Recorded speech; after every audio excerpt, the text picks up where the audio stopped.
जम्मू कश्मीर में जितने भी डेली वेजेस हमारे भाई लोग काम कर रहे हैं, इनकी परमानेंट का इशू है, इनके वेजेस का इशू है, इनकी सैलरीज का इशू है।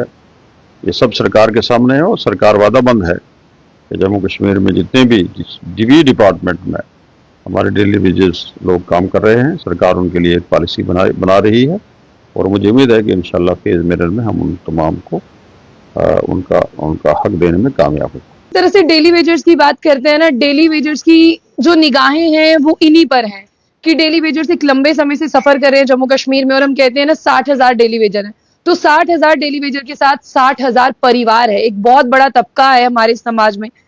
और नेशनल कॉन्फ्रेंस की सरकार के ऊपर हमेशा ये कहा जाता है कि ये इन्हीं ने लगाए हैं, ये बैकडोर एंट्री है। भारतीय जनता पार्टी ने साफ तौर पर कह दिया था कि हम इनके बारे में नहीं सोचेंगे, नेशनल कॉन्फ्रेंस ने लगाया तो वही सोचेंगे इनके बारे में।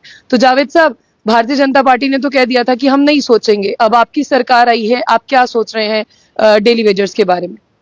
भारतीय जनता पार्टी ने और क्या सोचा है, सवाए डिस्ट्रैक्शन के, सवाए नफरतों के, सवाए तबाही के। उनका तो ये मैंडेट ही नहीं है कि वो लोगों के हित में कोई बात सोचें, वो देश के हित में कोई बात सोचें। उन्होंने तो हमेशा तफरीक की राजनीति की है और देश को बर्बादी की तरफ धकेला है।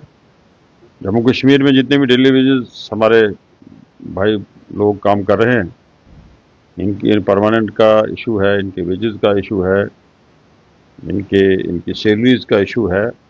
ये सब सरकार के सामने है और सरकार वादाबंद है कि जम्मू कश्मीर में जितने भी डिपार्टमेंट में हमारे डेली वेजेस लोग काम कर रहे हैं, सरकार उनके लिए एक पॉलिसी बना रही है और मुझे उम्मीद है कि इंशाल्लाह फेज मिरर में हम उन तमाम को उनका हक देने में कामयाब होंगे।